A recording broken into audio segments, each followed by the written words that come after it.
Good afternoon students 8वीं class में हिंदी का 7वां पाठ हम कर रहे हैं। पाठ है क्या निराश हुआ जाए, जिसमें हजारी प्रसाद द्विवेदी जी सामाजिक स्थिति पर अपना चिंतन करते हुए कह रहे हैं। द्विवेदी जी क्या कहते हैं कि भारतवर्ष सदा कानून और धर्म के रूप में ही देखता है, कि भारतवर्ष में हमेशा कानून को धर्म के रूप में ही देखा जाता है। कानून और धर्म दोनों को अलग अलग कभी नहीं माना गया है, अर्थात कानून का पालन करना ही हमारा धर्म होता है। तो कानून और धर्म इस देश में हमेशा दोनों को ही एक ही माना जाता है, परंतु आज एकाएक अचानक एकाएक कानून और धर्म में अंतर कर दिया गया है। परंतु आज की स्थिति क्या है कि आज कानून को धर्म से अलग कर दिया गया है और धर्म को धोखा नहीं दिया जा सकता। कानून को तो लोग धोखा दे सकते हैं, देश में कानून तोड़ा जा सकता है, लेकिन धर्म को धोखा नहीं दे सकते, क्योंकि क्या विश्वास है कि यदि हम ऐसा करेंगे तो धर्म का संबंध किस से माना जाता है कि पाप और पुण्य से। तो हम यदि धर्म को धोखा देंगे तो हमें पाप लगेगा। तो कानून को तोड़ा जा सकता है, परंतु धर्म को धोखा नहीं दिया जा सकता और कानून को धोखा दिया जा सकता है। यही कारण है कि जो लोग धर्म भीरू हैं वे कानून की त्रुटियों से लाभ उठाने में संकोच नहीं करते। धर्म भीरू, धर्म के नियमों से डरने वाले, जो लोग धर्म के नियमों का पालन करने से डरते हैं वे कानून में भी कमी निकालते हैं, कानून के नियमों में कानून की कमी निकालते हैं, और जहां पर भी कानून में ढीलता मिलती है वहीं पर उसका लाभ उठाने में वे बिल्कुल भी झिझकते नहीं, बिल्कुल भी संकोच नहीं करते। तो ऐसे लोग कानून तोड़ने से भी नहीं डरते हैं जो धर्म के नियमों से डरते हैं। तो इस बात के पर्याप्त प्रमाण खोजे जा सकते हैं कि समाज के ऊपरी वर्ग में चाहे जो भी होता, परंतु भीतर भीतर भारतवर्ष अब भी यह अनुभव कर रहा है कि धर्म कानून से बड़ी चीज है। तो यहाँ पर कवि क्या कहते हैं, लेखक द्विवेदी जी इस समाज की इन बुराइयों से, इस स्थिति से नाराज अवश्य हैं, परंतु वह साथ ही साथ ये भी कहते हैं कि उन्हें इस बात की संतुष्टि भी है कि अभी भी समाज में सच्चाई और ईमानदारी की राह पर चलने वाले अनेक लोग हैं, और इस बात को हम उदाहरण सहित प्रमाणित भी कर सकते हैं।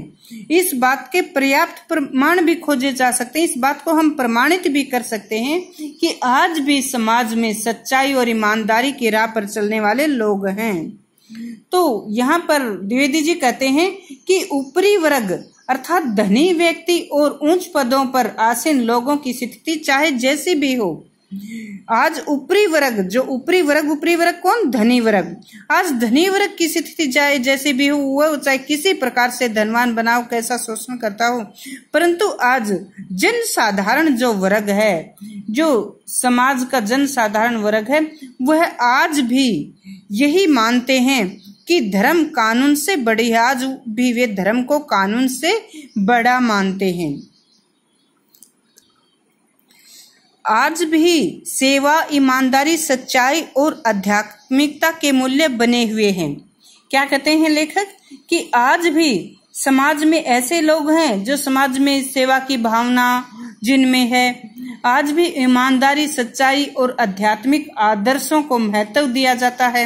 ऐसे अनेक लोग हैं जो ईमानदार हैं और जो अपनी संस्कृति में विश्वास रखते हैं, आध्यात्मिकता के मूल्य जिनमें पाए जाते हैं, गुण पाए जाते हैं, वे दब अवश्य गए हैं लेकिन नष्ट नहीं हुए हैं।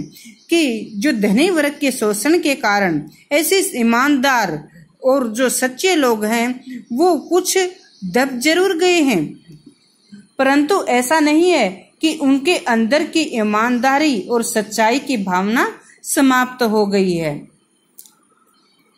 लेखक कहते हैं कि हमारे समाज में आज भी अनेक ऐसे लोग हैं, आज भी वह मनुष्य से प्रेम करता है, आज भी एक मनुष्य दूसरे मनुष्य से प्रेम करता है, सद्व्यवहार करता है। आज भी समाज में महिलाओं का सम्मान किया जाता है।